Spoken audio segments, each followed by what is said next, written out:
But it's time for Songcatcher now, and we've got one of those Songcatchers in the round sessions happening. And one of the objects of the exercise, of course, is that you shouldn't hear that much from Adrian and I along the way tonight, because you'll be listening to the idea was three different Songcatchers. That's not quite how it worked out tonight. But anyway, we're crossing right now to Adrian and in the main room. Yeah, well, as Clayton just said, tonight we are doing what we do now, hopefully once a month, and wander a little way away from our usual format where we spend an hour with one songwriter, delving into their work, to having three different songwriters who may or may not have ever met each other, but I think tonight's guests do know each other fairly well. Lots of shaking of heads. Yeah. Never seen that guy before in my life, I think. All of tonight's guests do know each other and have probably played together at the Mid-Coast Folk Club. We have Jen Lush with guitarist Winston Robinson here. We have Graham Brown and Sleepy Ghost, who is a couple of Matts that we'll introduce in a minute. And while much of their work fits neatly into the folk category, they mix in a wide range of influences not always associated with folk, which makes for some fairly interesting blends. So welcome along, everyone. Thank you. Thanks for having us. Thank you very much. So tell us what happens at the Mid-Coast Folk Club. I believe it was once at a place called Sourced, and is now at Nuri. Is that how you pronounce it? Nuri, yeah, I think that's right. Should I answer this one? Yeah. The Mid-Coast Folk Club is it's still in existence, obviously. Was brought into existence by Nick Vulture, who and as you said, it ran for quite some time at Sourced, and has now moved to Nuri, and it has a format that I think Nick became very attracted to when he was playing in England recently, particularly at the Birmingham Folk Club, and I think he modelled it on that, in that there was one special guest per month, and with sort of maybe three open. I'm doing the inverted commas thing. It's radio, and I'm that thick that I thought this would work. Wait till they get the whiteboard out, then that'll work. We've got the whiteboard primed for later. With sort of three open micers, but they're invited, or they're asked to go. And it's a lovely thing. It's a really lovely thing. The standard of people who have been special guests has been outstanding, and it's grown and grown and grown, and I think it's a significant contributor to the cultural life down our way, as we say. And what sort of a venue is Nori? It's a wine bar, really. Mm-hmm. Now, it's Aldinga, I presume? No, Mid-coast, no, or is it further up? It's in Noarlunga. Port Noarlunga, yeah. Port Noarlunga. Yeah. That's a pretty place to be. It is. It was good for me when it was at Aldinga, because I lived just around the corner from it. So I moved down to Aldinga 2 years ago and couldn't believe my luck. One, that there was a wine bar around the corner, and two, that they supported live music. And so have you been home since? Sorry? Have you been home since? You can't talk about that. It really struck me what a strong community there was. And yeah, Nick Vulture, he was ex-Malting Vultures, but now a singer-songwriter in his own right. He's had that change of life where he's become a folkie. Yeah. Happens to the best of us, though. And a very broad definition of folk. Singer-songwriter stuff, I'd say, would be the consistent thing, and you get really folk stuff. You get sort of jazzy stuff. And it's just great people. Well, I've had that earworm of his, the times ain't a-changing anytime soon, in my head this week. So, Nick Vulture, I'm blaming you, mate. Have you seen his video? Have you seen the video he did? No, I did see him play at Ginger's a couple of weeks ago, though, with Charles Jenkins, and that was a hoot. Oh, I bet. Very sweet. Anyway, it's time to introduce our first. Yeah. Shall we start with Jen? Jen Lush. Jen Lush can be seen regularly around town playing in various incarnations, quite often with tonight's accompanist Winston Robinson. Had 3 albums, solo albums, over the last, 5 years or so, roughly? Well, since 2017, there's been 3 albums, so I can't do the mathematics. I don't know. Yeah, The Night's Insomnia, Let Loose the Beating Birds and Hum of the Metal. And also one with Cat Dog Bird that I recall. I don't know. That was 2015, around about. Okay. And for some of those albums, you've gone the interesting route from a songwriter's point of view of putting your music to other people's poetry. So how do you go about finding that poetry? So part of that was me going around to open mic kind of nights of poetry nights. There was one called Spin Poetry that was happening back in the day. There was Ken Bolton was running one out at the Experimental Art Foundation. The Dark Horsey Bookshop, that was a very cool one as well. And then there's been various ones that the Friendly Street poets would be hosting in Hutt Street and other places, and I would go along to those, and I think I got a little bit interested in poetry as well along the way. And so The Night's Insomnia was me reading about 150 different poems and then finding ones that I wanted to turn into song with permission from the poets involved. But Hum of the Metal, I'd kind of put that beast to bed after that album, but Hum of the Metal was commissioned by, it was a project commissioned by the Denmark Festival of Voice, Denmark Arts in Western Australia, and they have a festival each year, and they'd asked me to set some more poetry, particularly around some Western Australian poets, as well as Ali Cobby-Eckermann from South Australia and Maria Zakowski from Victoria. And so I set some of their poetry to music, and that then became Hum of the Metal album sometime later. And just looking at some of your recent Facebook posts, it looks like you're in the studio again working on a new project. Yeah. Is that a different kind of project again? That's probably more in the vein of Let Loose the Beating Birds, where I've written the words for the songs. It's nothing to do with poetry unless I've accidentally become poetic along the way. I've sort of infused some poetry somehow, but I think, that's just my own writing. But I think the thing that's maybe different in this way is that the band, I've invited them to be more contributing at the earlier stages of the songwriting a little bit more. And at this stage, it's working about 50-50. I think half the songs I've gone ahead and written from beginning to end, and then other ones have been inspired by something that they've sent me, and it's kind of sparked it into a different direction, maybe.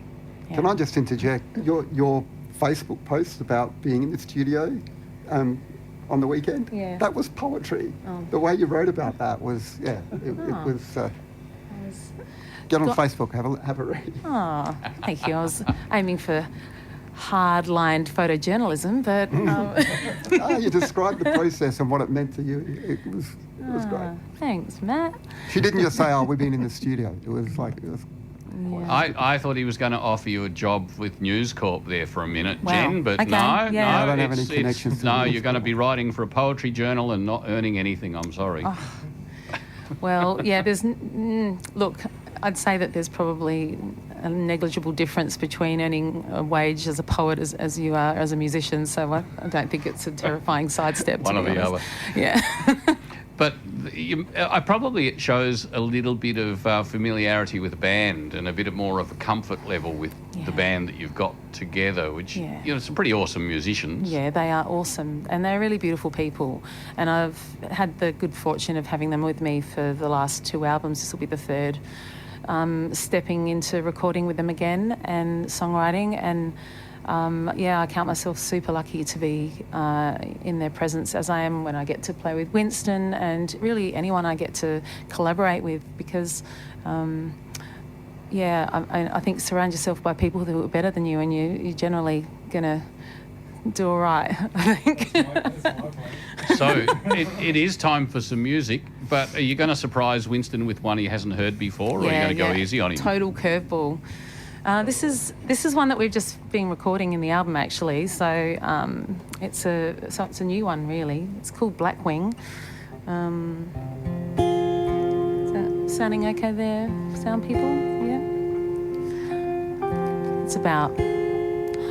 It's about loss and unexpected gains that you can find. I look to nature to help me understand the world, and this was when I lost my Blackwing pencil in the field at a writer's retreat, and went looking for it and couldn't find it. But I did find this black cockatoo feather sticking out of the ground, and a bit later I found a beautiful little white feather, and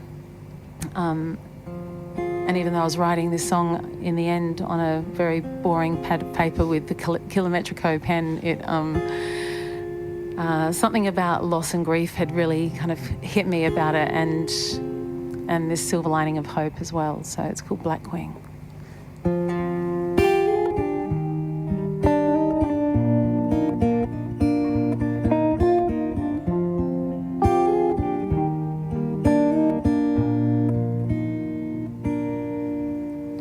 I saw a black feather stuck in the dry, black slick shining, holding flag like a sorrow so sudden for lost things. Walking on forgotten feet, my eyes look skyward at the cloud shift, shaped by the wind, so sure of itself. And if grief is a fallen leaf, I believe that I've fallen a long way down. And if grief is a fallen leaf, I believe that I've fallen a long way round.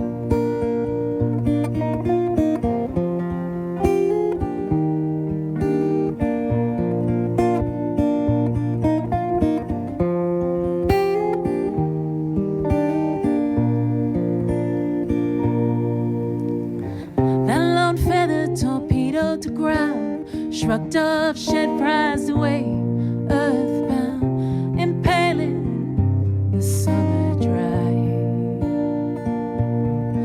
And of all the things in my hands that I'm holding, the one thing I can't find is my black wing, shrugged off, hiding. And if grief is a fallen leaf, I believe that I've fallen a long way down. And if grief is a fallen leaf, I believe that I've fallen a long way round. Slow down, soft tread lights, let pencil fall. Slow down, loose thread reborn, new form of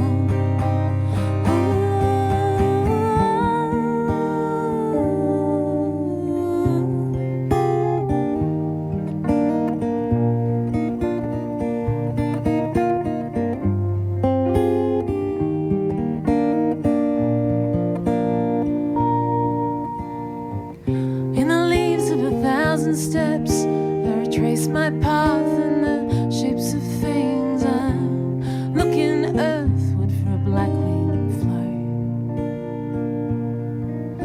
I saw a white feather curled like a tiny hand, clinging to dry land, flag like memories of flight and soft fall. And they said you gotta let things go, but I know I'm looking for lost things. And they said you gotta let things go, but I know I'm looking for lost things. And they said don't let things slide, but I'm tired, I'm looking for lost things. And they said don't let things slide, but I'm tired, I'm looking for my black wing.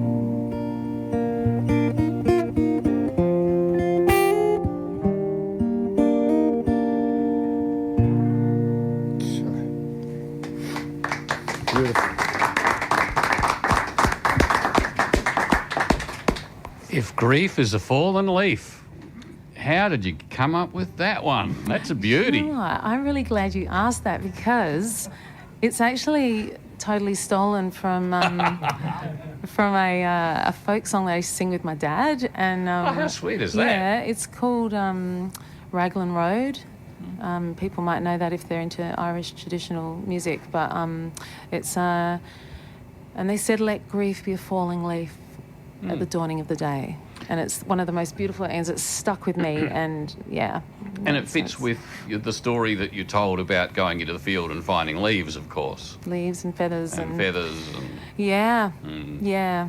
They turn up a lot, actually, leaves, especially in this new album. It feels like I was doing a little tally, and I was up to about 8 across only 4 songs, so 8 times mentioned so far. So, yeah.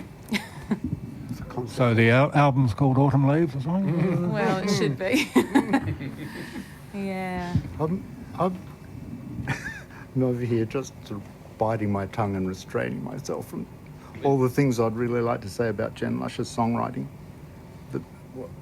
which I admire in very many ways. But I was just thinking then about, I think that, I'm just guessing here, but I imagine that one thing that poets would really like about having Jen Lush set their text is her sensitivity, not just to the meaning of the words, but in the music of the rhythm of the words. You listen to Jen's phrase lengths.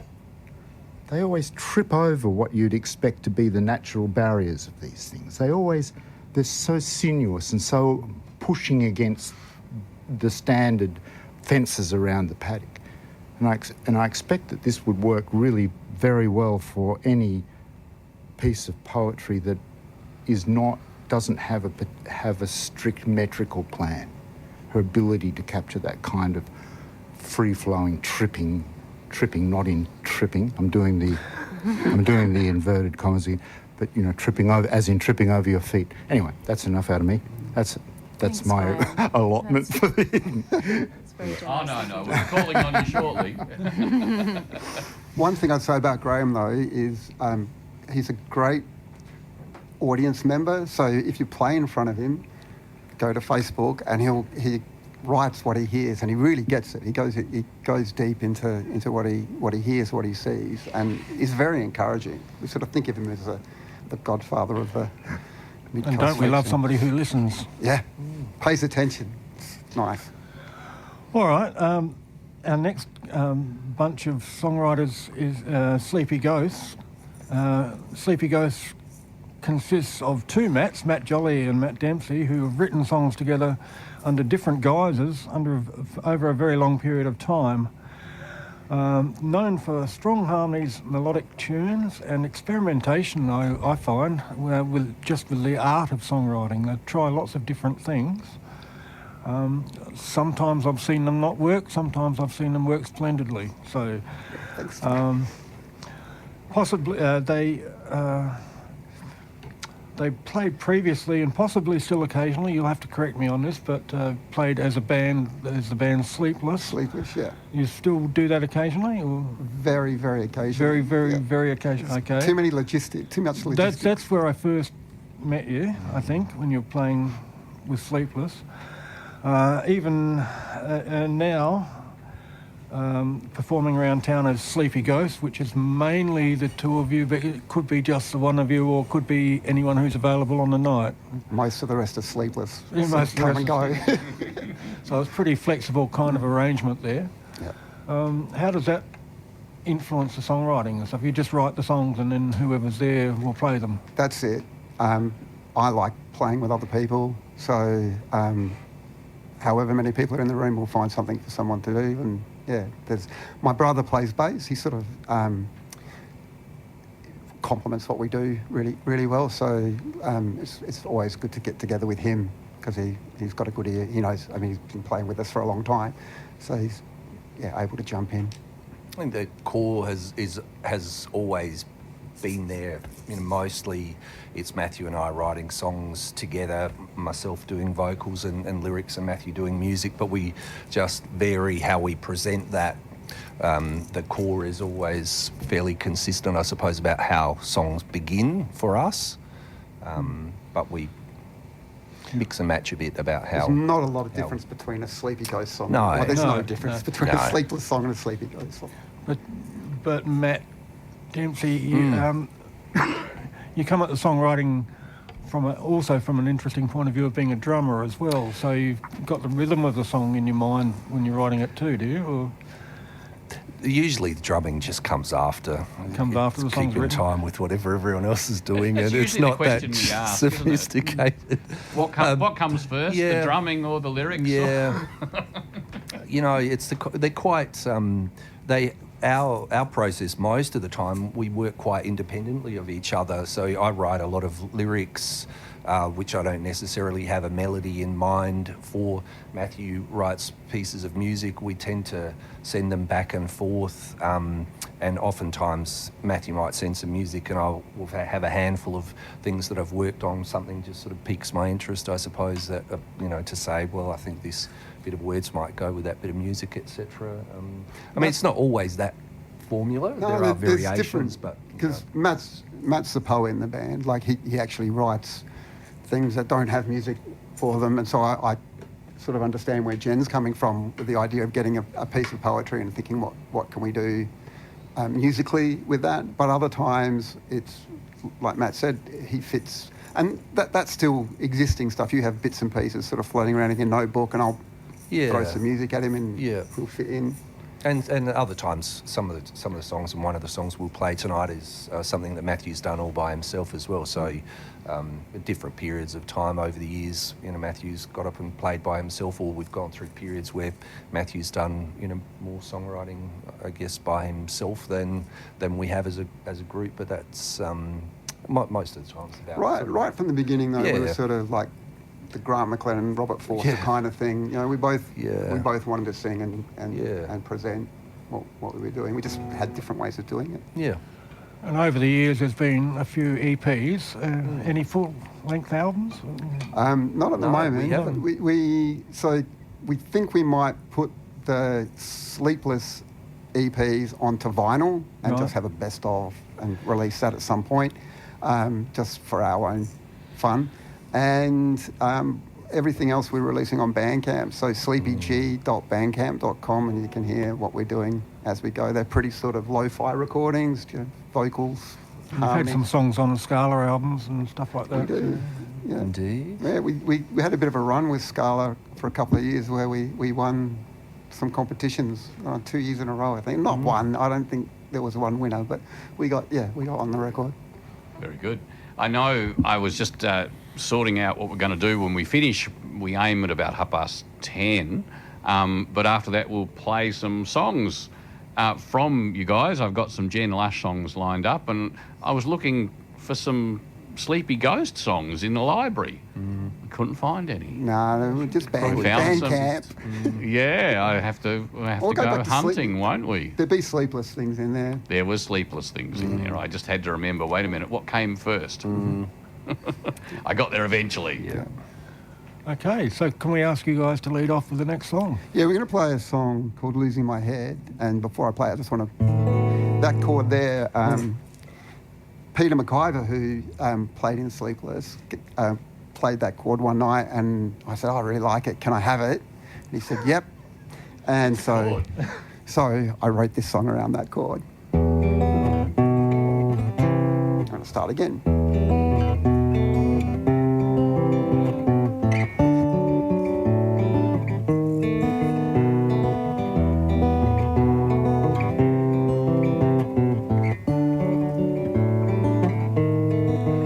Now I'm losing my head up in all this thin air. I can see the conductor, here she comes with a hand out for the fare.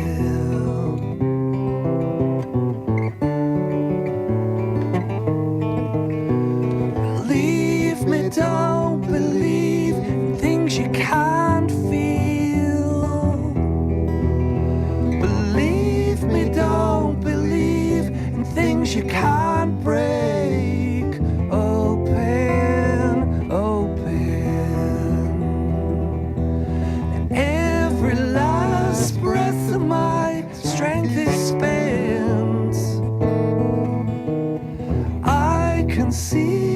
landlord, here she comes with a handout for the rent.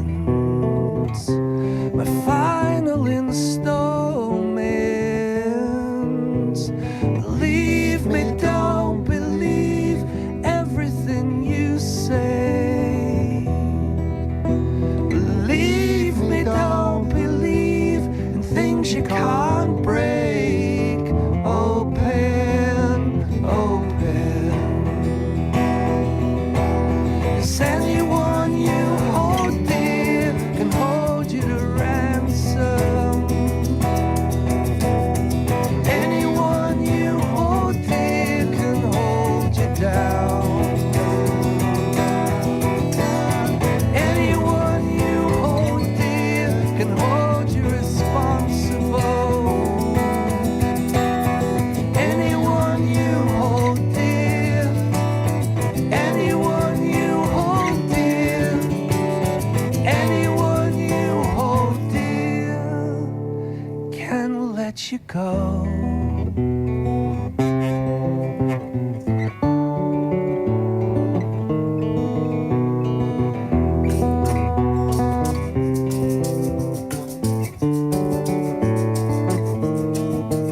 Now I'm losing my head up in all this thin air. I'm losing my head, and I'm almost there, almost there. Boy.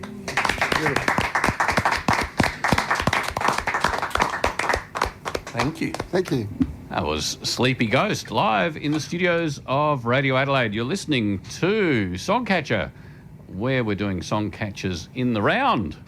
And Adrian and I are hardly getting a word in edgewise, but that is actually the plan.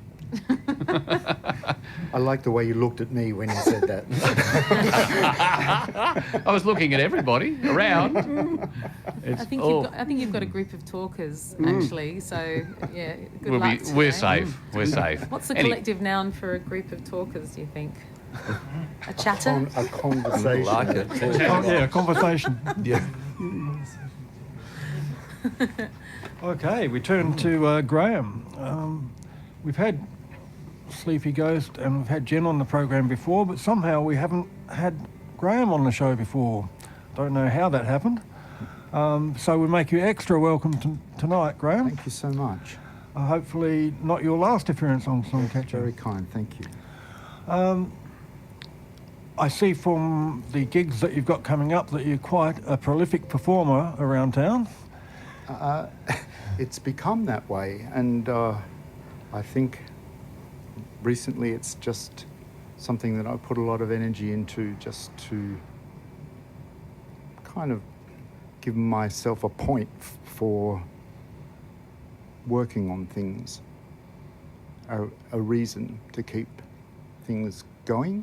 Hasn't been the greatest of 12 months, my last 12 months, but I'm kind of fighting back. So I think it's sort of a sense of urgency, a sense of focus that's sort of crept up. And Can we just ask you to introduce yourself a bit more in terms of where the songwriting came from and how long you've been doing it and where you've been performing around town before this? Certainly. Well, I've been writing songs for longer than I've been doing anything else except playing an instrument upon which you could write the songs. So pretty much as soon as I was taught a couple of chords, I was off. I don't really know why I did that. Even though my mother was an accomplished musician, my brother, who taught me how to play a couple of chords, was in a Peter, Paul and Mary trio. And one day I decided I would play one of these songs for my mother. That's a look. It was the look that said, no, he's definitely adopted.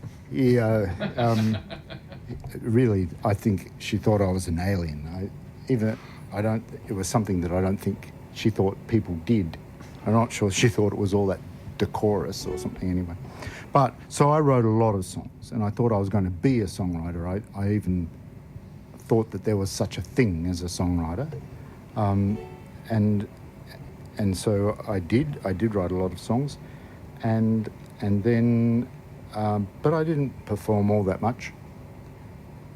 And then I went off and did some musical training and taught and for quite some time, and then I found I had a head for programming and started a software development business, and which I retired from only a couple of years ago. So, and then I decided, I'm going to dig out these songs and play them again and start working out how I can do this again after such a long time.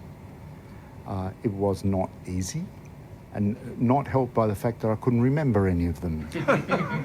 I did. Or the second versions might actually be an improvement on the first. Well, actually, I think that's right, and there was sort nobody of else's. it was a bit like an archaeological dig, actually. You know, just going through the dirt and finding these little shards of, I don't know, little cuneiform things with little bits of text, enigmatic bits of text, and then you fill in the gaps with something that you think is appropriate. Because there was nobody else's versions of them that you could copy from. No, that's right. So I'd fill in a verse here and there. And then, of course, I just started writing songs again. And so, in fact, the 3 songs I'm going to play tonight, if we get there, are ones that I've written in the modern era, we could say. Yeah. Well, let's make the chance of getting through them slightly greater by asking you to start the first one. Okay. This is called The Tundra.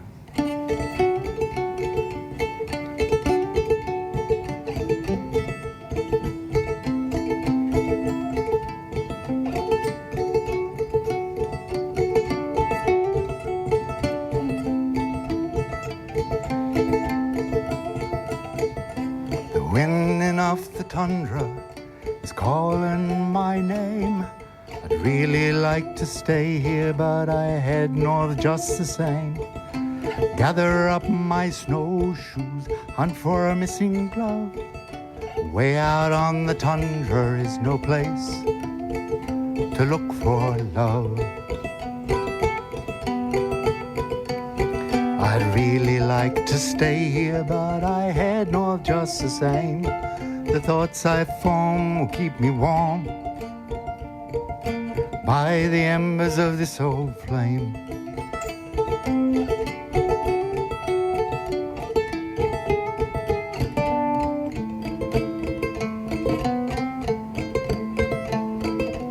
The breeze up off the Gulf of Mexico will call me back. If I had a boat that stayed afloat, I'm sure I would change tack. I will show it just like Noah let go one snow white dove. Way out on the ocean is no place to look for love. I'd really like to stay here, but I head north just the same.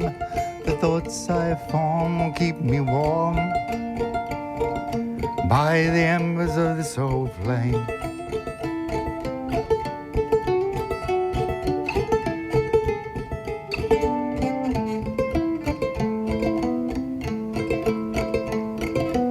Dust storm up from Africa is calling to me still.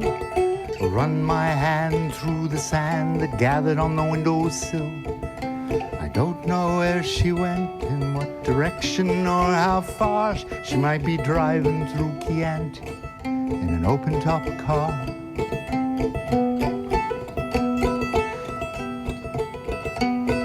I'd really like to stay here, but I head north just the same. The thoughts I form will keep me warm by the embers of this old flame.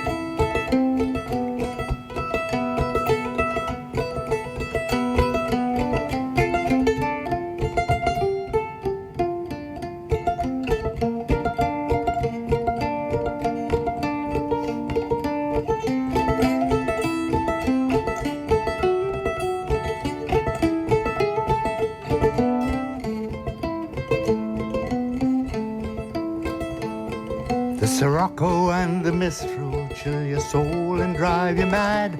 Send you howling at the moon, the only friend you've ever had. So gather up my snowshoes, hunt for a missing glove. Way out on the tundra is no place to look for love. I'd really like to stay here, but I head north just the same. The thoughts I form keep me warm by the embers of this old flame.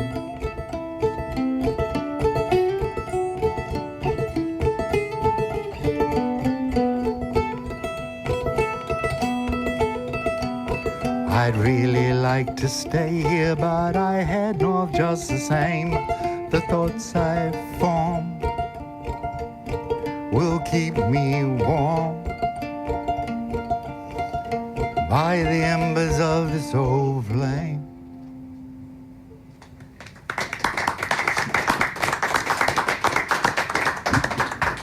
That's Graham Brown, and just in case you didn't realise, that wasn't a guitar he was accompanying himself with. That was, in fact, a little mandolin.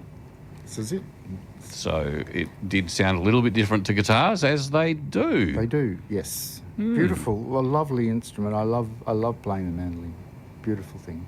Is it something that you were doing in the way back as well when you first started playing? I had a mandolin and played, a couple of chords on it. But I play a lot of classical mandolin these days, which I find very, very nice. What does classical mandolin mean? You mean classical style music like Bach or something? Yes, exactly that. But the mandolin does have a very good classical tradition, and it's a very nice thing to do. Yeah. Graham, you made that mandolin? I made this mandolin, yeah. It's amazing. Yep. Well, that's something even more special, isn't it? Sounds It's not so just good. any mandolin. I did. So did it have a specification, or did you just find a pattern and go for it? No, or? I have a classical mandolin student who he buys a lot of instruments. He really goes to town. I mean, he'll turn up for a lesson and say, "Oh, I've bought a new instrument." And but he bought an instrument from an English maker called Paul Hathaway, and it was a lovely little thing. So I thought, I'll copy that, and which is what I did. So I measured it down to the fraction of a millimetre, and away I went. And what sort of a mark are you giving yourself on what you've made? Oh boy, I'd say 6.5.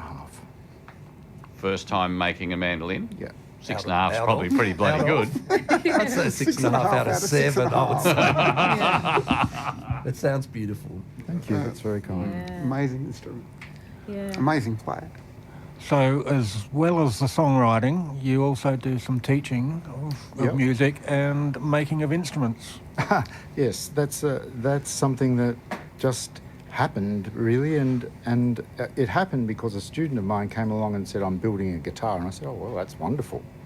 And Tell him how many strings to put on it. yes, I think he knew that, and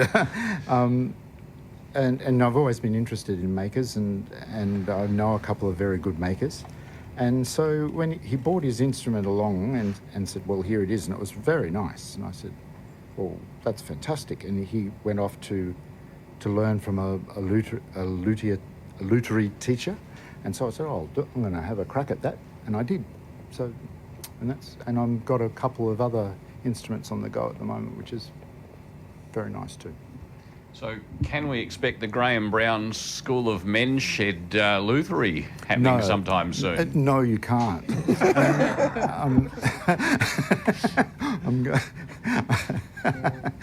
No, that's going to be a very selfish pursuit, that one, I think. Yeah. Okay, That was let's. so beautiful, Graham. And also I wanted to say how beautiful your tune Yeah, was as well. The song was stunning, and I just loved the the unexpected drifts in different progressions and stuff. It was really beautiful, but melodically as well. So Yeah, tell me about it. Thank I'm you, really Jim. jealous of both of you, all three of you actually. I mean, there's similarities in terms of the sinuousness of the phrasing and things like that, and the twists and turns that I'm a bit more rigid. I think I don't know. well, I started Maybe. out saying how beautiful it was. So let's just Yeah. let's just leave it there. Leave it there. Just accept that. Just stay. Yep. Yeah. Would you give it more than 6.5? Yeah, absolutely. Well, that was just the instrument. Now then there's the song. That's right. Most of us aren't building our own instruments. That's for No, it's pretty cool. But building your own instrument and doing a good enough job to play it and be happy. I mean, I don't know about you, but over the years you get more and more fussy about playing something that's nice to play. You know, in the beginnings you can't afford to play anything but the cheap piece of wood that you've got with the strings that needed to be changed 3 years ago. Yeah. Yeah. That's right. That's right. Well, I noticed the other day I was playing this guitar and my fingers came off really, really dirty. And and I was thinking, why is that? That's not very nice. And it was the strings. I didn't realise. It was like I'd been digging in the dirt. So I thought, I have seen friends of mine wipe down their guitars tenderly after they've played every time, and with a special cloth and a special cleaning fluid and everything.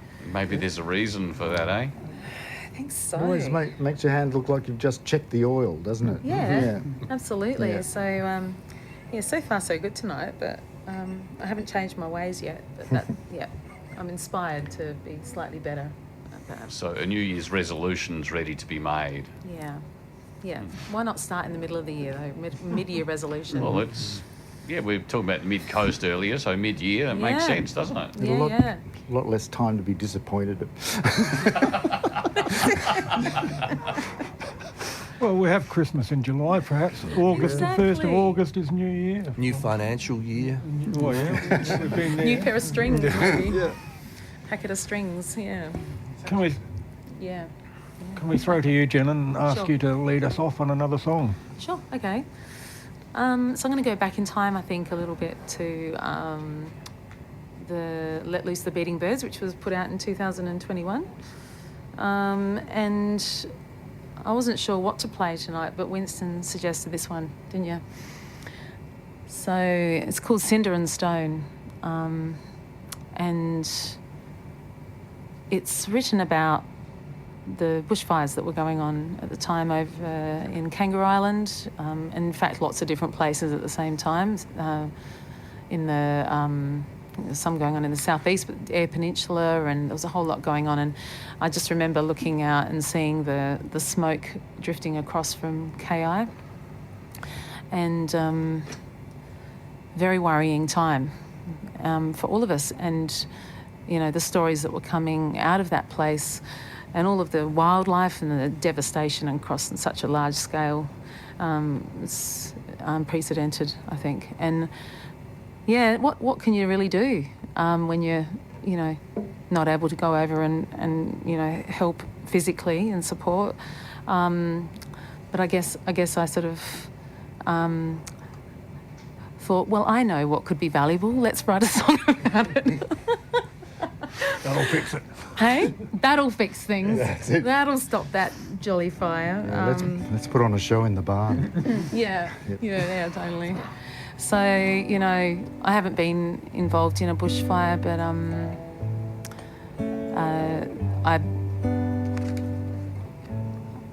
I did a little bit of thinking about how it might be, and so this is it. It's called Cinder and Stone.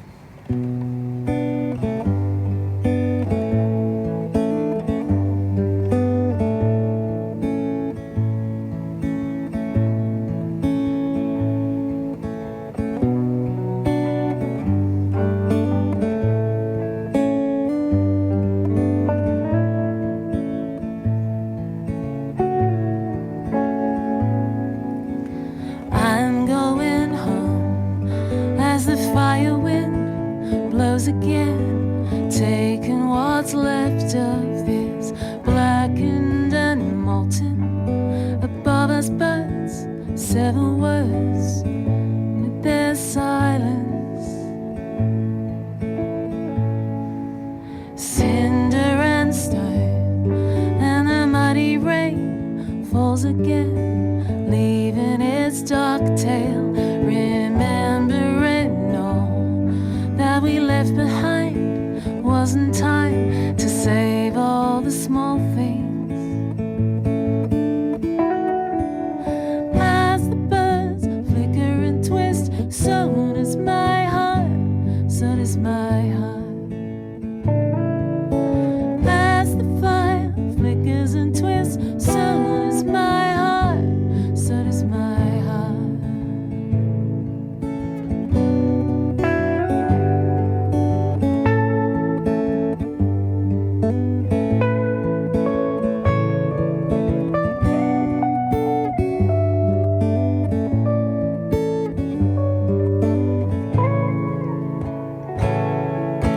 I'm going home to the disarray, new decay.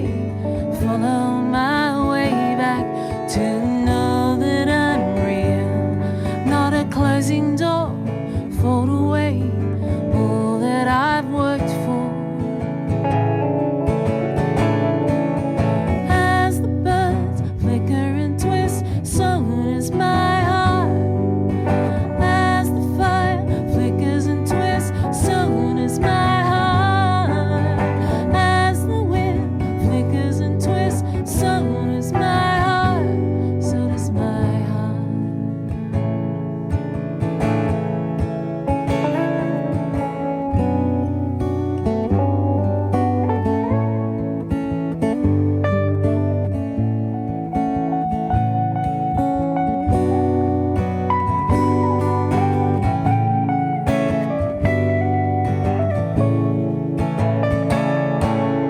As the birds flicker and twist, so does my heart. As the fire flickers and twists, so does my heart. As the wind flickers and twists, so does my heart, so does my heart. Trapdoor heart.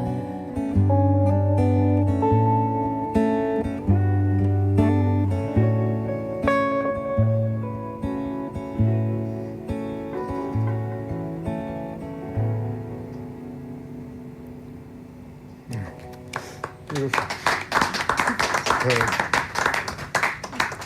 Really, really beautiful.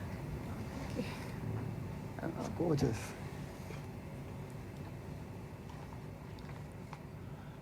That was, Jen, what was the name of the song again, please? It's called Cinder and Stone. And that's on the new album as well? No, that's from I was- Let Loose the Beating You did Birds. say that was an older song, I think. Yeah. 2021. Yeah, you got it. Is it often that those sorts of natural disasters get you to write? Is that what we need as songwriters to be? You know, Better I've than heard thoughts and prayers, I Just- reckon. I prefer people to send me a song than thoughts and prayers when things go wrong. Look, I'd say that, you know, like politicians, you know, artists are probably cashing in on all of the big events and making it work for them, really.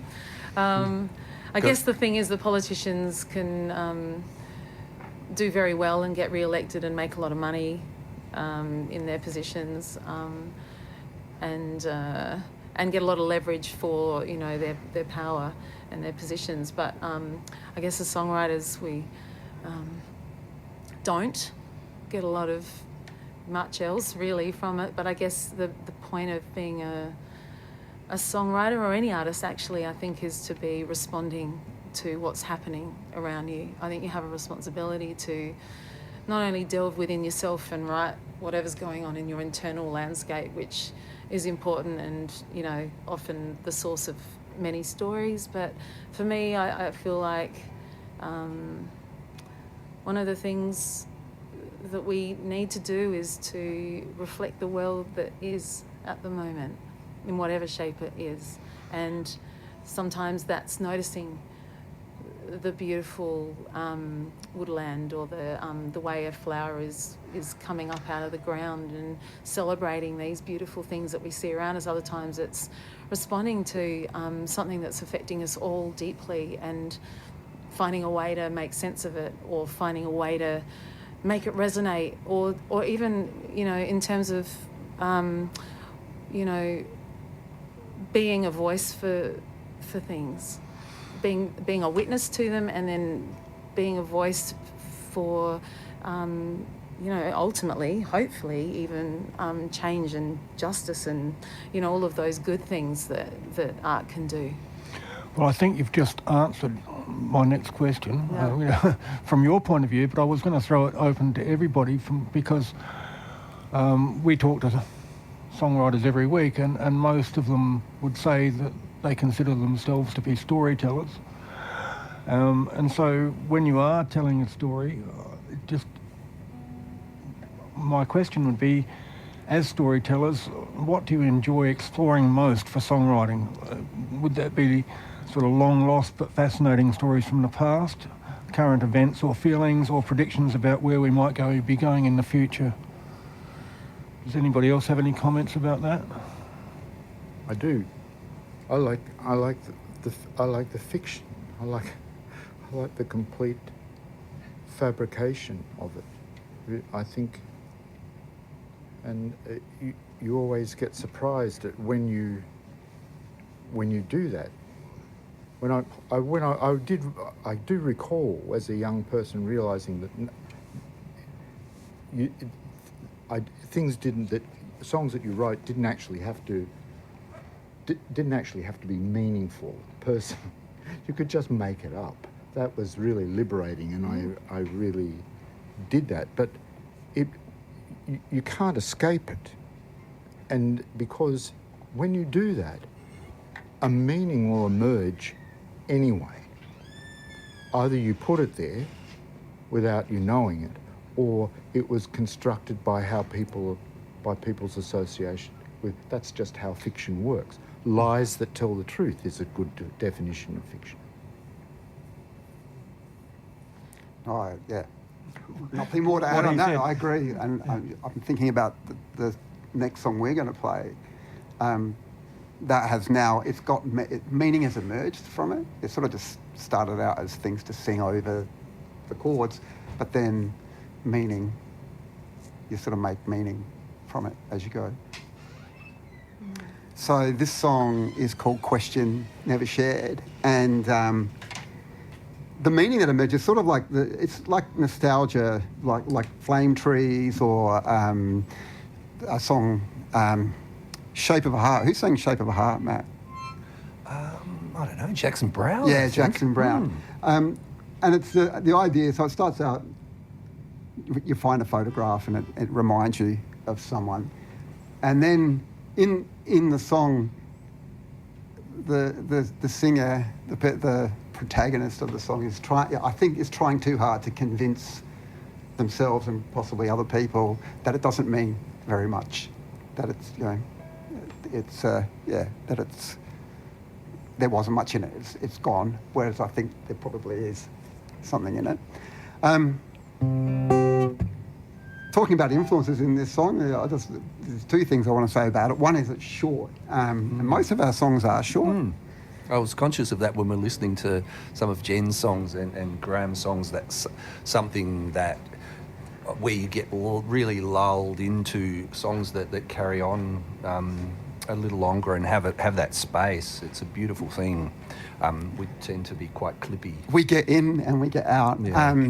My favourite song is Moon River, and it's a beautifully constructed song. It's got two verses, and both of them aren't the same. They start the same and they end differently, and it's got fantastic chord changes in it. And so I try and bring that to the songs that I play or that I write. This song, so besides stealing sort of some imagery from Jackson Brown, it also has a which is Shiloh, you call your name. Shiloh, whatever. It's a bit of Neil Diamond. Neil Diamond in there. I'm not a huge fan, but I like good songs. Anyway, so this is called Question Never Shared.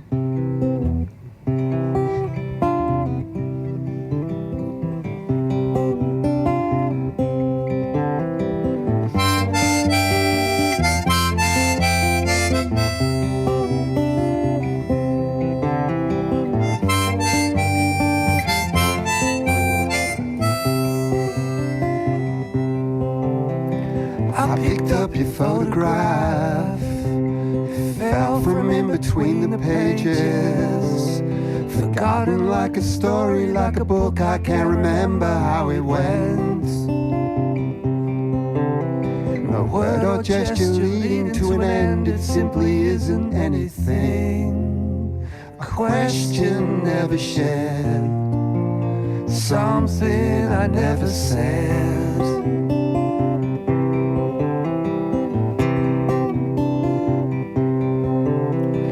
You could always stop me in my tracks. Now you've done it once again. It's nothing precious falling through the cracks. It's nothing lost that I want back. No word or gesture leading to an end. It simply isn't anything. A question never shared. Something I never said. We came apart like a fault line, disappeared like driving away. Echoes in space between us. It's over. It's over.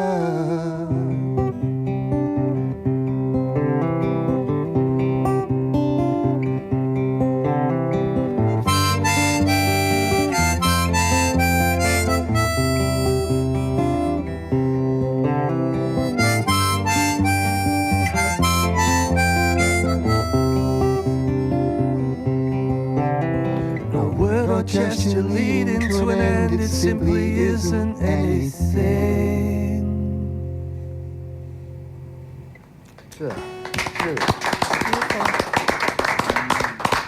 Beautiful. Gorgeous harmonies. Yeah, leave us hanging, why don't you? I know. Yeah. Very, very sweet. Lovely. Where was the 7-minute outro? Oh, we've got, sometimes we have, like, all our songs are short, but some of our songs are lots of short songs put together, and so they can go for 7 minutes. They're long. The medley songs. Now, Graham, you've picked up a different looking instrument this time. Is this something you've made too? Or? No. This is it's called a silent guitar, and it doesn't make much noise by itself, probably even less than Winston's Semi-acoustic. semi-acoustic over there, and it's very nice. You can just put some headphones in and practice with it, and but when you plug it into a PA or something like that, it's a very pleasant sound, and I do like playing on nylon strings.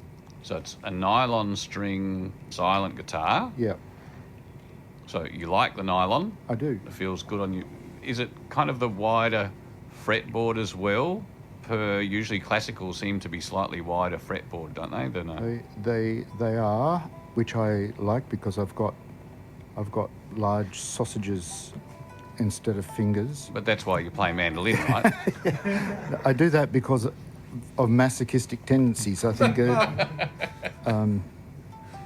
But I went in, unfortunately, for a procedure 3 weeks ago yesterday, and there is always a small risk with things like that. And I had multiple little strokes on both sides of my brain, and I couldn't play at all. I couldn't walk either. And so Trish brought this guitar into the hospital and put it on, put some headphones on, and I walked up and down and played until I learned how to do it again, got it back. It was tough and it was terrifying. Must have been something to have succeeded, though. Yeah, I'd rather I hadn't had to have done that. It's sort of a Pyrrhic victory or something, I don't know. But, I mean, I was very lucky that they were there are a number of them, but they're only small, and so I was able to... And you got treatment fairly quickly? No treatment. No? I just had to figure it out and get on with it. So that's what I did. It does pose that difficult question. What would you be doing if you couldn't use your instrument? I don't know. I don't know. I guess I could Be still a slam teach. poet or something. Slam poet. Yeah, I'm just not that quick-witted. That's the problem, I think, that I wouldn't be able to do that. But so, do you want to know something about this song? Please. This song, the original title for this song was A Domestic Guide to the Second Law of Thermodynamics, and a pithy little title. It didn't really catch. So I've just given it a name from a line in the song. It's now called Where All the Loving Went. It's so the idea about the second law of thermodynamics is that everything falls apart, that the tendency of things to fall apart. That's really it.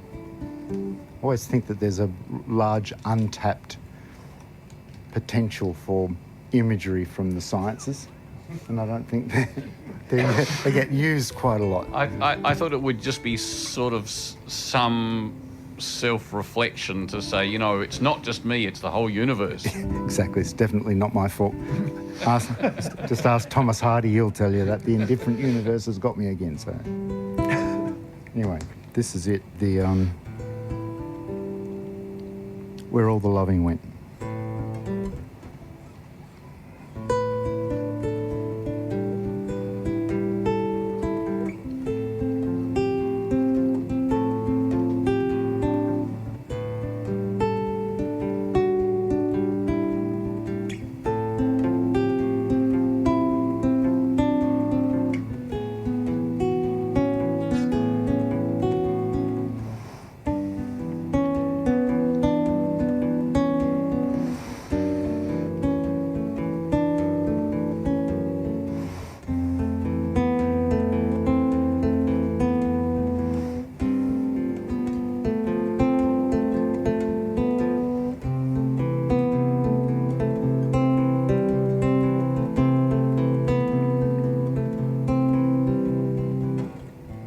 There you stand, hands on your hips, final words hanging from your lips. Stand so still, lives in limbo. There you stand, arms akimbo, and I stare out the window. The light shining through the rain is bent around those who remain to pay the rent. Pray for something heaven sent that might explain where all the loving went.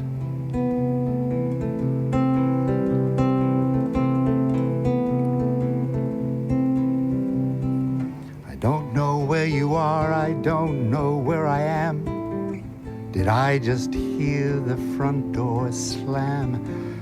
Drag a bag down the road and catch a tram. Echo of words like vamoose and scram, and I stare at my hands. The light shining through the rain is bent around those who remain to pay the rent, and pray for something heaven sent that might explain where all the loving went.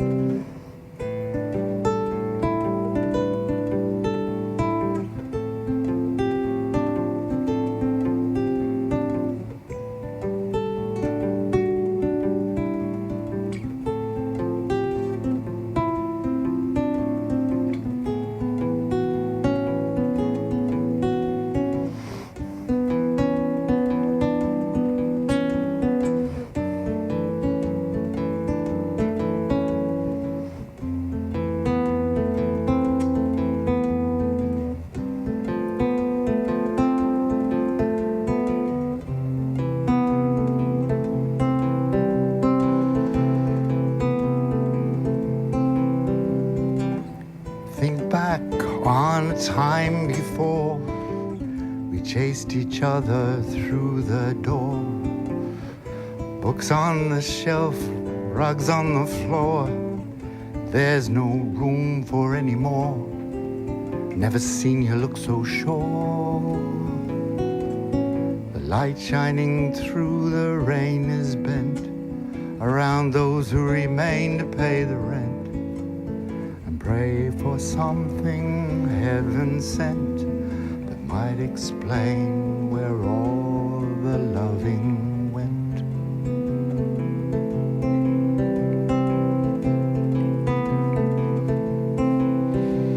That might explain where all the loving went.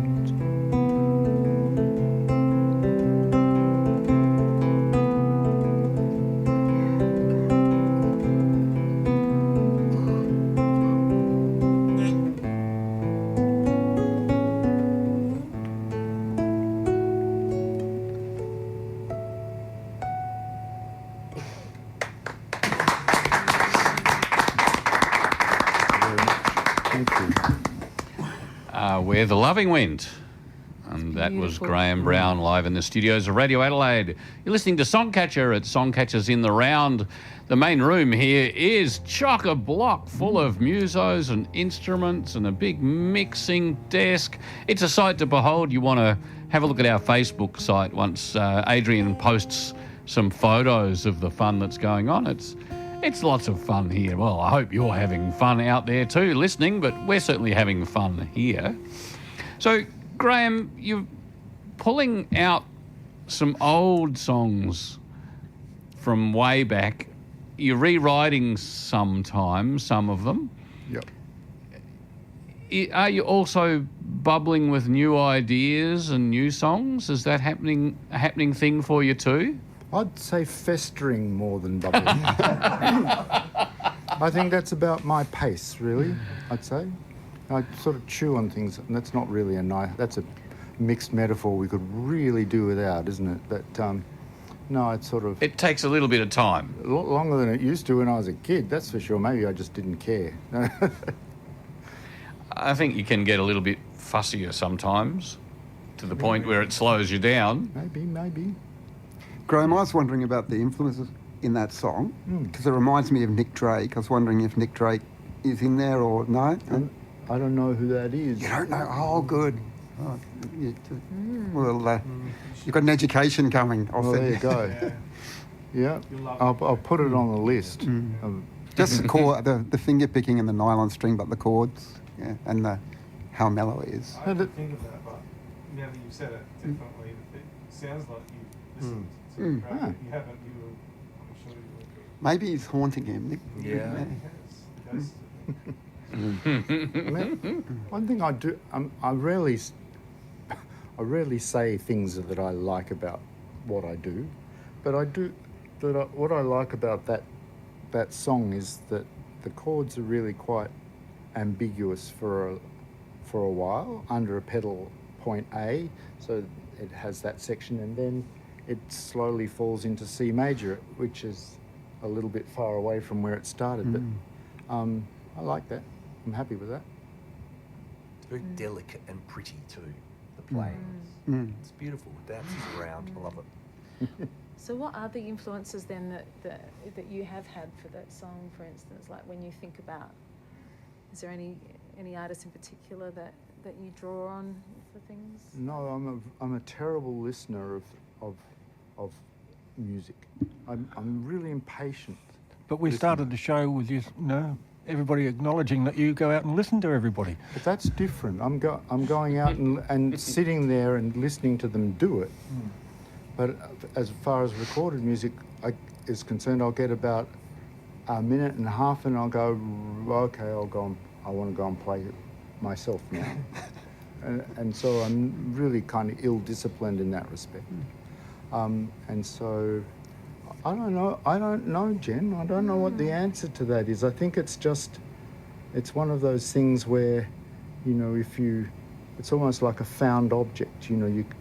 It's like rummaging through the third kitchen drawer down, and pulling through things out that somehow you think, oh, that would be useful, and something will evolve from that point. That's an excellent description of songwriting. Yeah, rummaging around in the third kitchen drawer down. Yeah. Yeah. Better than rummaging around in your undies drawer, I expect. But anyway, maybe there's a bit of that. Well, it depends if you're getting close to writing a song, I guess. Yeah.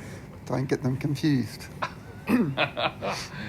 Okay, we are starting to get to the pointy end of the show, so with an effort to try to finish sort of on time at our aimed 10:30, we better have another song. We better, yeah. Look, I was really unsure which song to play, but I think I'm just going to play one that feels just like getting into a pair of old shoes, which is, you know, at this late hour when I feel like curling up into my jammies. Yeah. I think this is the song that's going to be, it's a bit of a lullaby. It's going back even further in time to The Night's Insomnia, which is an album that came out in 2017 and was the one that I was scratching an itch about, setting poetry to songs, turning these beautiful, completely whole pieces of writing that needed absolutely nothing done to them, except that they exist beautifully, and then sort of wondering what would happen if I found a way of turning them into a song that still allowed them to breathe in the right ways, but maybe somehow captured at least something of the essence of the poem. And this is one by Kevin Brophy. He's a poet from Victoria. He is one of my favourite poets. I've got a lot of favourite poets though. But anyway, he's one of them. You have to have, otherwise you'd be in trouble with a lot of people. Correct. But in all honesty, he really is. It's beautiful, and it took me a while to nut this out. And it's not just, I mean, partly because it was a little slab of writing. So if you can imagine on the page, it just looked like a paragraph with no punctuation. So there wasn't even full stops or commas. It was just, and for him, he was writing about. He was recording his dreams at the time and listening to a lot of Leonard Cohen. And this came out, it's called The Night's Insomnia. And I remember when I was trying to work it out, I had very small children who were banging on my bedroom door, Mum, trying to get my attention for things. And I think I've just got something. Hang on, just wait 1 second, hang on. And I'd literally write songs in, 15-minute intervals. And then kind of come back to it. So I remember finishing this song in my head when I was in Ballarat in a camping ground on a family trip, and I didn't have my guitar, I didn't have anything with me, but I worked it out in my head, the bit that slotted in. If there's any interesting story around the songwriting, that's probably it, that I nailed it and put it, did the voice memo into my phone and sang the root notes of where I needed to be, and then sang over the top of it. And yeah, that's very skillful. It's actually a very simple song, but it seemed to take quite a while to nut out what needed to go where. Anyway, here it is. It's called Night's Insomnia.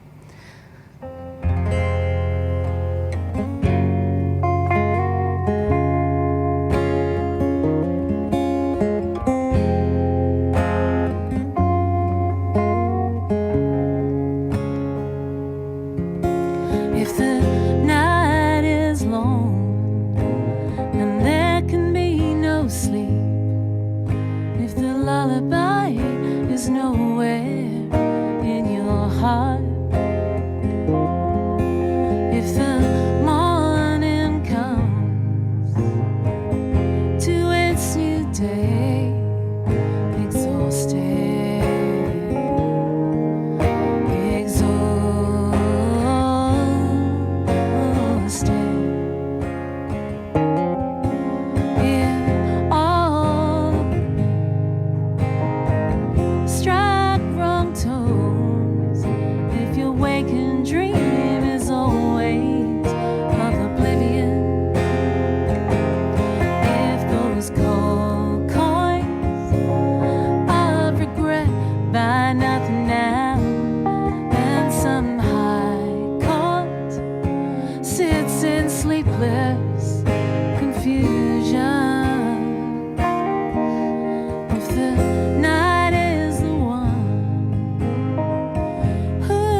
close your eyes, and put your head just here where my own poor heart has learned that the night, poor night, wide-eyed and blind must cling to you.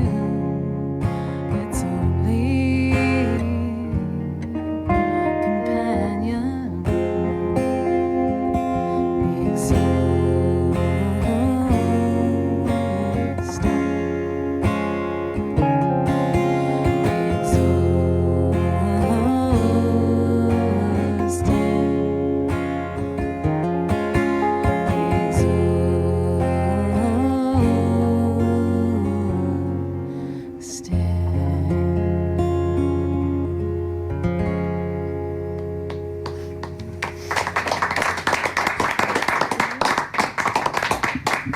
Well, that was The Night's Insomnia, which is actually the title track of an album from, 2017, I think you said. Seems like yesterday, but obviously it was a while ago. Very good. And since then you've been writing and playing and I think gathered a whole new band around you as well. Yes, since then, yeah.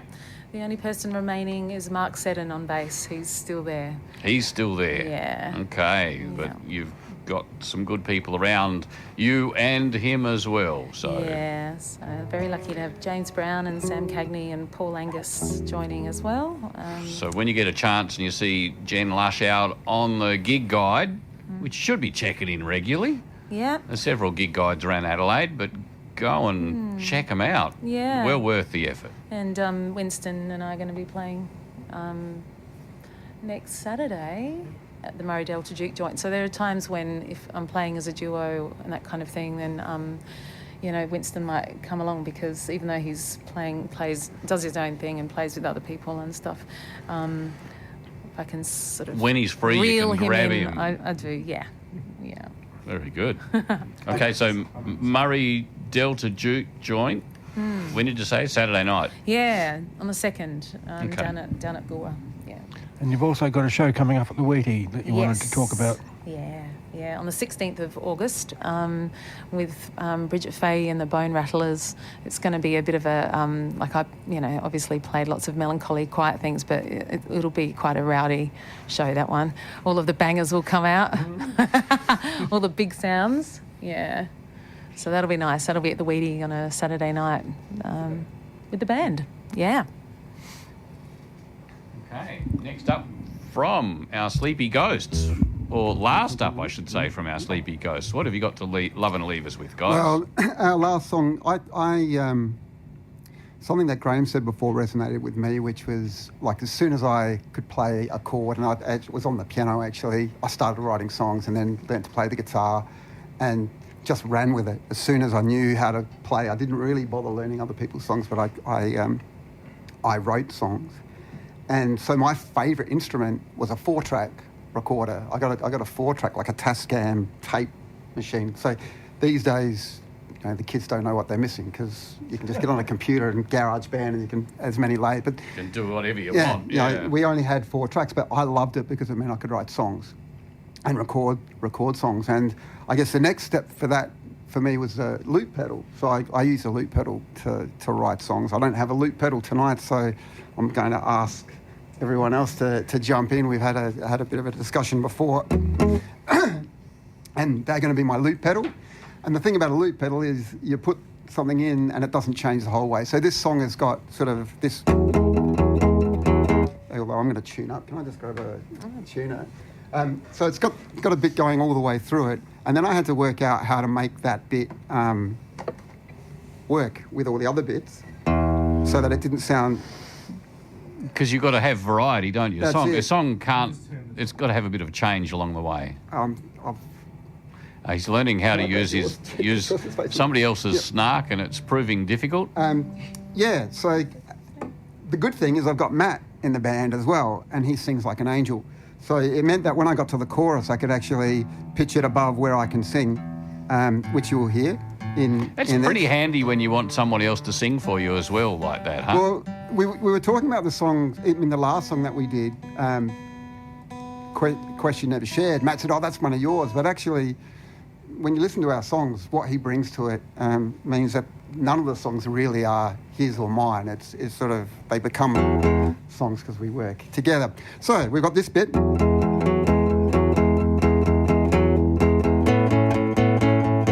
And that would go on the pedal.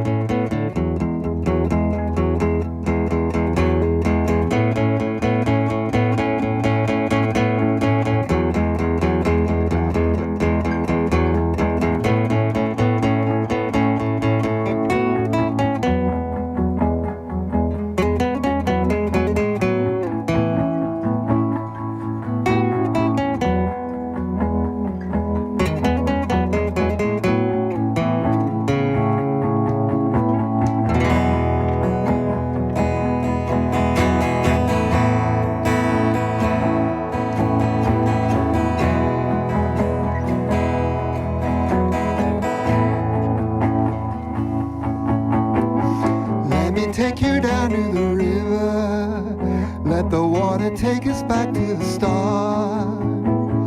Give me one more shot at redemption, give me that piece of your heart, of your heart,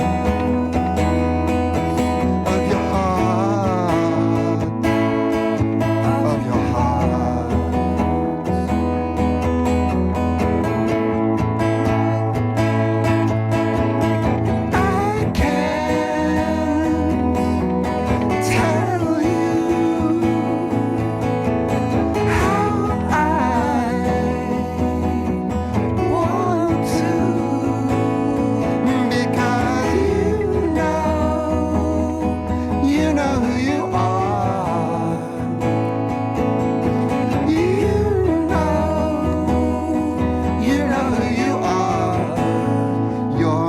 Redemption.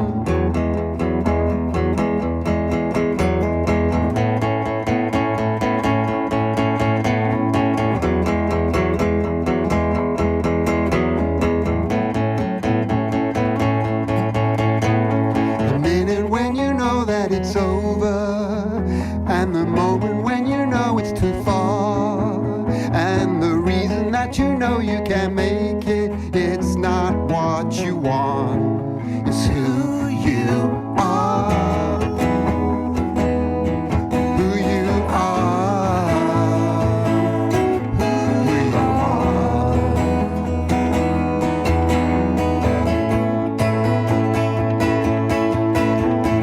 I can't tell you how I want to.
redemption.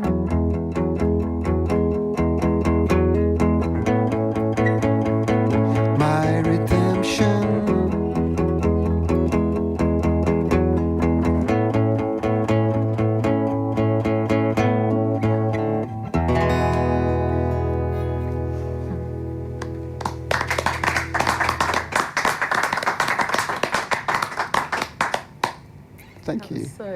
Very sweet. Sleepy Ghost. And that's, well, not only the Sleepy Ghost guys, but there you are, 2 blokes, 2 guitars, and they've replaced a loop pedal. What chance has AI got? Graham was in there as well. It was. Yeah, that's what I mean. 2 blokes, Oh, right, 2 that's guitars, right. they've replaced your loop pedal. I see. There was. Graham was moving up the fretboard. I was waiting for him to reach over and grab his mandolin and go a bit higher again. I'm just happy to have made a piece of technology. At least for tonight. At least for tonight, Winston. Now, Sleepy Ghost got a couple of shows coming up that you wanted to talk about Matt too. knows when they are. Yeah, Friday the 22nd, we're playing at Cafe Komodo in Prospect, which is sort of a dinner time kind of meal. Come for a, bite to eat and listen to us play for a few hours around 6 p.m. Cafe Komodo's a really great venue, really great supporters of local original music. And on Friday the 29th, we are playing at the Tin Shed Cafe in McLaren Vale as part of Bard's Club. I've written down the 28th. Is that No, well, there was a bit of 29th. confusion about this, but it's That's 29th. why he's doing the dates, not me. Yeah, no, that's right. Yeah, He's so got no. a better head for numbers. Friday the 22nd in the city, Friday the 29th in McLaren Vale. Yeah. Very good. So, Sleepy Ghost is around and about, folks. Again, check your gig guides, keep an eye out, and there's probably a Facebook that says Sleepy Ghost that you can... sleepyg.bandcamp.com is... Oh, there you go. Is where I'd send you, and then you can have a listen. But yeah, we're on Facebook as well. But we need to know where to go and see you too. Sure. That's important. Yep. Going out, getting out, even though it's a bit chilly, it'll warm you up with a glass of wine and some good music. No doubt about it. Graham's nodding. He does it. What? Goes out and listens to some music with a glass of wine in your hand. I do. I do from time to time. That was a good guess, wasn't it? That was a good segue. What have you got for us? Last up, Graham. And do you have? I know I saw some posts of you playing with Steve Ashley on the weekend. More gigs coming up? Lots of gigs coming up. Actually, that'll take up the next half hour. Yeah. I'll spare you. So I've got something on every Sunday of August at the Tin Shed Distilling Company on the 3rd, on the 17th at Nuri at Noarlunga in the afternoon, Sunday afternoon from 4:30. The 24th I'm at Ortis Wines, then whatever it is, 31st at Cafe Komodo, 17th at Nuri playing jazz, this time with accompanying Christine Greaves, who's a lovely singer. So lots to do. Lots happening. Yeah. Very good. What are you going to love and leave us with tonight, Graham? This is a tune called 4 Seasons of Falling for You, and the inspiration for this song came from a Peanuts cartoon that I saw when I was a kid. It had Snoopy zooming along on a bit of ice, and he fell off, and Linus comes up and says to him, "Well, one patch of ice doth not a winter make." And Charles M. Schulz was, I suppose, giving us an instance of Aristotle's one swallow doesn't make a summer. And so I expanded this to through the seasons, as it were. And I wanted to write something very simple, almost like a nursery rhyme, and that universal descending major third that na na na na na na na na na na na. It's got plenty of that in it.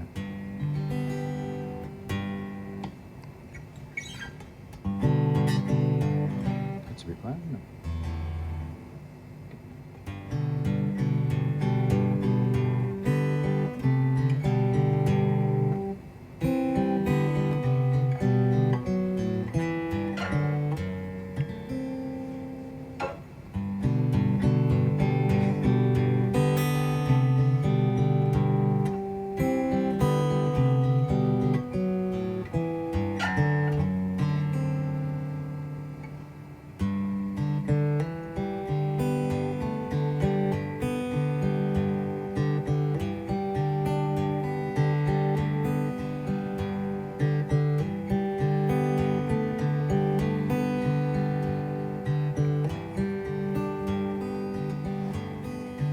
One patch of ice doesn't make a winter.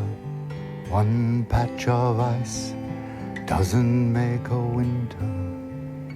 I slipped on a piece as smooth as glass. I fell right over on my ass. One patch of ice doesn't make a winter. You're too cold for me.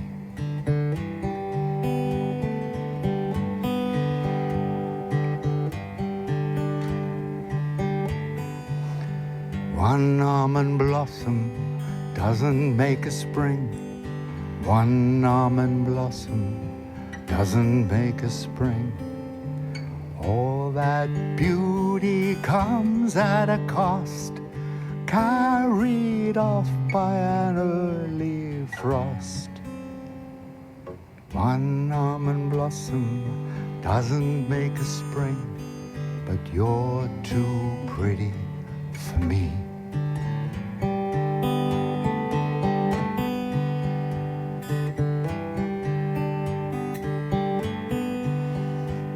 One swallow doesn't make a summer. One swallow doesn't make a summer. I looked up and you flew past. You flew high and you flew fast. One swallow doesn't make a summer, but you're too quick for me.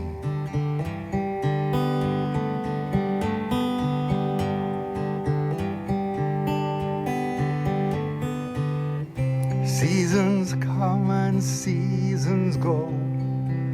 Some go fast and some go slow. That's all I need to know. That's all I need to do. 4 seasons of falling for you.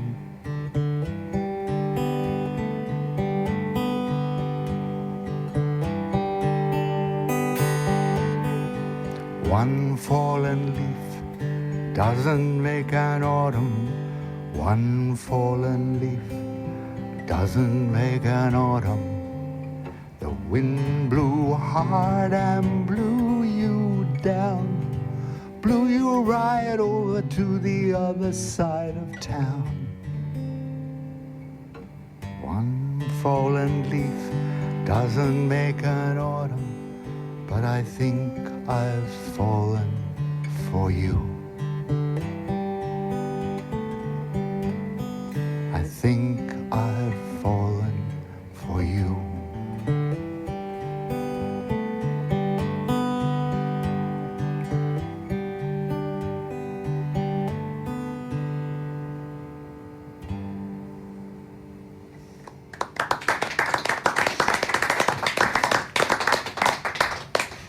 Well, that just about brings us to the end of Songcatchers in the Round for our session for July. It is almost August, evidently. I better get back into the studio. Yeah, so thank you very much, all of you, for coming along and sharing your songs and your thoughts. Thank you so much for having me. It's been great to hear all of that tonight.